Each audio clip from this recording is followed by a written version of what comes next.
Shalom, selamat pagi, selamat menikmati hari baru, hari karunia Tuhan.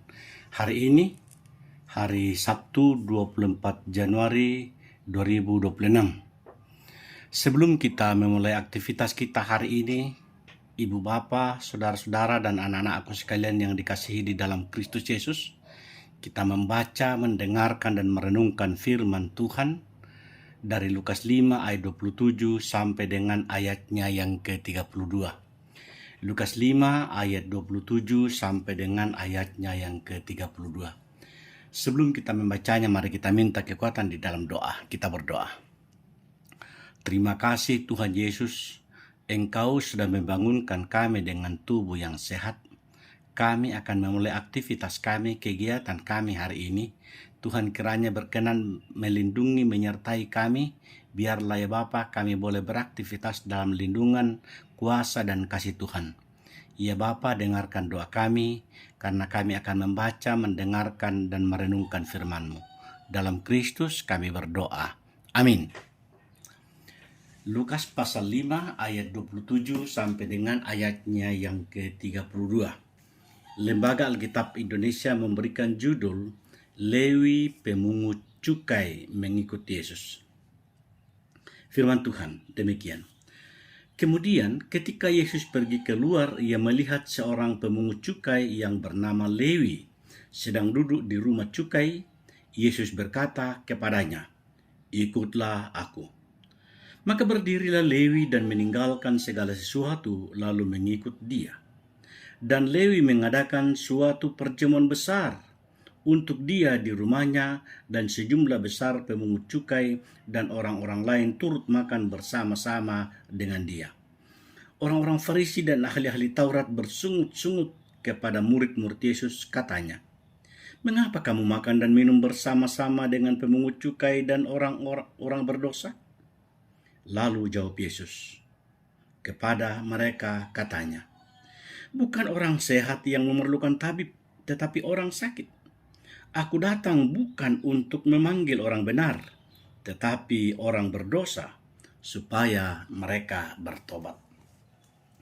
Ibu Bapa, saudara-saudara yang dikasihi di dalam Kristus Yesus, dari bacaan ini yang kita baca hari ini, Lukas pasal 5 ayat 27 sampai ayat 32. Saya memberikan tema untuk perenungan kita adalah Yesus memanggil orang yang berdosa menjadi bertobat. Yesus memanggil orang yang berdosa untuk menjadi bertobat. Saudara-saudara yang dikasihi di dalam Kristus Yesus, coba kita bayangkan sebuah rumah sakit. Di depan pintu tertulis dengan sangat jelas, rumah sakit umum. Siapa yang datang ke sana? Bukan orang yang merasa sehat, tetapi orang yang sadar bahwa dirinya sakit. Orang yang datang ke rumah sakit biasanya tidak malu mengakui kelemahannya, karena ia tahu di sanalah ada pertolongan dan ada kesembuhan. Namun yang aneh, dalam kehidupan rohani kita, dalam kehidupan spiritual kita, banyak orang yang justru merasa tidak perlu datang kepada Tuhan karena menganggap dirinya sudah cukup baik, cukup benar, cukup agamis, cukup religius, cukup berkomunikasi dengan Tuhan. Dalam bacaan kita hari ini, Lukas 5, Yesus mengatakan bahwa ia datang bukan untuk orang yang merasa sehat secara rohani, tetapi untuk mereka yang sadar bahwa dirinya adalah orang berdosa dan membutuhkan pertolongan Allah. Seperti seorang tabib yang datang untuk orang sakit. Demikian pun ibu bapa, saudara-saudara dan anak-anakku yang dikasihi di dalam Kristus. Yesus datang untuk memulihkan yang terluka oleh karena dosa. Dalam kehidupan kita sehari-hari, kita sering menilai orang dari latar belakangnya. Kita sering menilai orang dari pekerjaannya, dari profesinya, dari masa lalunya, atau reputasinya. Ada orang yang mudah diterima, tetapi ada pula yang dicap buruk dan dijauhi. Namun pertanyaannya adalah bagaimana cara Tuhan memandang manusia? Firman Tuhan hari ini yang kita baca menegaskan bahwa Yesus datang bukan untuk mencari orang yang merasa dirinya benar, tetapi memanggil ibu bapa, saudara, dan saya yang merasa diri sebagai orang berdosa agar menjadi bertobat. Dalam teks bacaan kita hari ini, dalam ayat 27 sampai 28, Yesus memanggil tanpa diskriminasi. Yesus memanggil Lewi, seorang pemungut cukai. Pada masa itu pemungut cukai dipandang sebagai pengkhianat, dipandang sebagai penindas, dipandang sebagai orang berdosa dalam masyarakat. Karena mereka bekerja untuk penjajah Romawi dan sering memeras rakyat. Namun, coba kita perhatikan bagaimana Yesus melihat Lewi. Yesus memanggil Lewi. Yesus berkata sederhana saja, namun penuh wibawa otoritas yang begitu kuat, yang berkuasa. Dia hanya mengatakan, ikutlah aku. Di sini kita lihat bagaimana respon, bagaimana jawaban dari Lewi itu luar biasa. Ia meninggalkan segala sesuatu lalu berdiri mengikut dia. Di sini kita lihat sebuah panggilan Tuhan selalu menuntut keputusan yang total. Lewi tidak menunda. Lewi tidak beradu argumen lagi. Lewi tidak beralasan. Lewi tidak mengucapkan banyak kata. Tetapi ia meninggalkan meja cukai itu sebagai sumber penghasilannya dan mengikuti Yesus. Ibu bapa, saudara-saudara, dan anak-anakku, kadang Tuhan memanggil kita dari zona nyaman kita. Kadang Tuhan memanggil kita dari tugas kita, dari kebiasaan lama kita. Bahkan Tuhan memanggil kita dari dosa kita selama ini yang kita anggap biasa-biasa saja atau normal-normal saja. Apakah kita bersedia meninggalkan semuanya itu untuk mengikuti Yesus? Ini yang perlu kita renungkan dalam kehidupan kita. Yang kedua, kita lihat dalam ayat 29 sampai 30 bahwa Yesus hadir di tengah orang berdosa. Lewi mengadakan perjamuan besar bagi Yesus dan banyak pemungut cukai serta orang lain duduk makan bersama dengan dia. Bagi orang Farisi dan ahli Taurat, ini adalah sebuah skandal besar. Mengapa kamu makan dan minum bersama pemungut cukai dan orang-orang berdosa? Yesus tidak menjauhi orang berdosa, tetapi ia masuk di dalamnya. Ia masuk dalam kehidupan mereka, bukan untuk membenarkan dosa itu, melainkan menyatakan kasih dan membuka jalan pertobatan. Kasih Tuhan selalu lebih besar daripada apa yang kita pikirkan, daripada stigma manusia.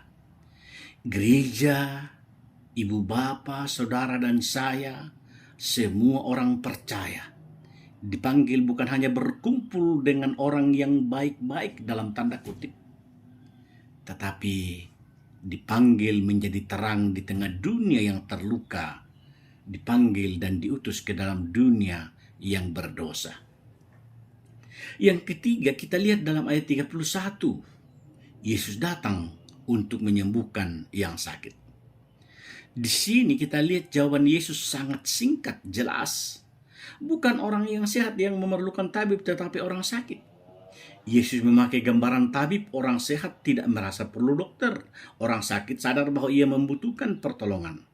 Masalahnya bukan pada dosa, tetapi pada ketidaksadaran akan dosa. Orang Farisi merasa diri sebagai orang yang benar, sehingga menutup hati terhadap kasih karunia Allah bagi orang lain.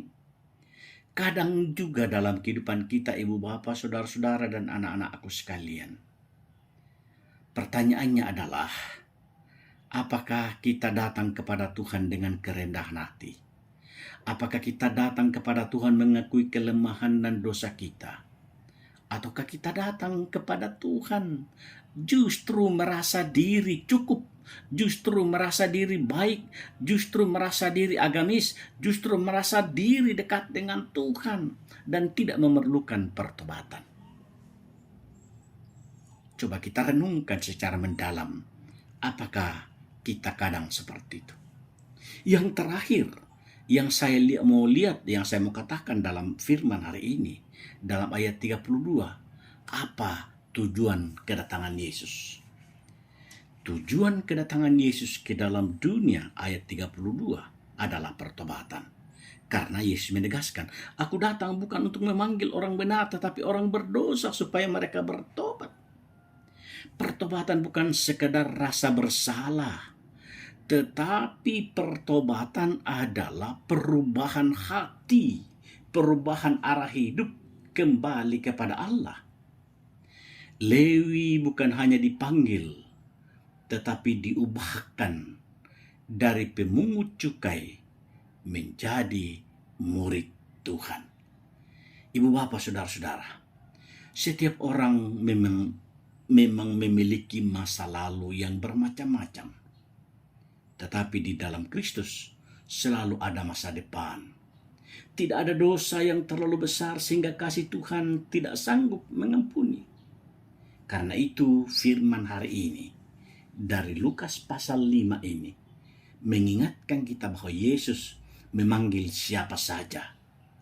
Baik orang tua, orang muda, orang kecil, orang besar, orang kaya, orang miskin, pejabat dan bukan pejabat.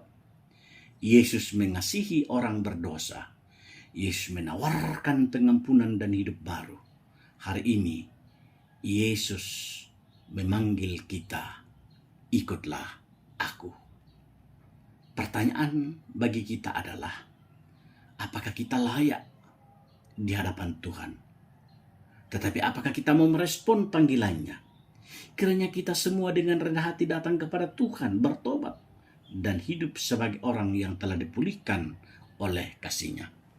Mengakhiri khotbah ini, ada sebuah kisah tentang seorang laki-laki yang pakaiannya sangat kotor karena bertahun-tahun bekerja di lumpur. Suatu hari, ia diundang ke sebuah rumah untuk dibersihkan. Di depan pintu ia ragu dan berkata, saya terlalu kotor untuk masuk. Tetapi pemilik rumah menjawab, justru karena engkau kotor, engkau perlu masuk ke dalamnya. Begitulah Yesus. Ia tidak menunggu kita menjadi bersih baru datang kepadanya. Tetapi ia mau memanggil kita apa adanya. Seperti Lewi si pemungut cukai di hadapan Yesus. Tidak ada dosa yang terlalu kotor untuk dibersihkan. Demikianlah kita mau datang dan bertobat. Hari ini Yesus berkata, ikutlah aku. Kiranya kita tidak menolak panggilan itu. Karena merasa terlalu berdosa atau merasa terlalu benar. Tetapi marilah dengan rendah hati datang kepadanya dan mengalami hidup yang baru bersama dengan Yesus. Amin. Mari kita berdoa. Ya Tuhan, Bapa yang rahmani, Bapa yang kami sembah dan agungkan di dalam Kristus Yesus. Terima kasih Engkau menolong, mengasihi, memberkati kami. Kami boleh mendengarkan, merenungkan firman-Mu. Biarlah firman-Mu itu senantiasa tinggal dan diam di dalam hati kami, agar kami hidup oleh firman-Mu. Bapa Surgawi, kami berdoa untuk aktivitas kami, untuk pekerjaan kami hari ini. Ke dalam tangan-Mu kami serahkan semuanya itu. Biarlah seluruh aktivitas kami, pekerjaan kami hari ini, Tuhan yang berkenan menyertai, melindungi, dan memberkati kami. Berkati para ASN, berkati para petani, para pedagang, berkati para naradidik, Tuhan kiranya berkenan memberkati dan melindungi kami. Kami percaya kuasa dan kasih-Mu. Biarlah ya Bapa, pemeliharaan Tuhan tetap kami alami. Berkati pemerintah dari tingkat pusat sampai ke pelosok. Berkati aparat keamanan, polisi, tentara, Satpol PP, Hansip. Tuhan berkenan memberkati mereka semua, agar mereka mengambil bagian dalam menjamin kedamaian di tengah-tengah bangsa dan daerah kami. Kami percaya kuasa dan kasih-Mu senantiasa baru dalam hidup kami. Dengarkan doa kami Tuhan. Kami meminta kepadamu, di dalam Kristus kami berdoa. Amin. Padamu toh kurus semangat puang pasake kami.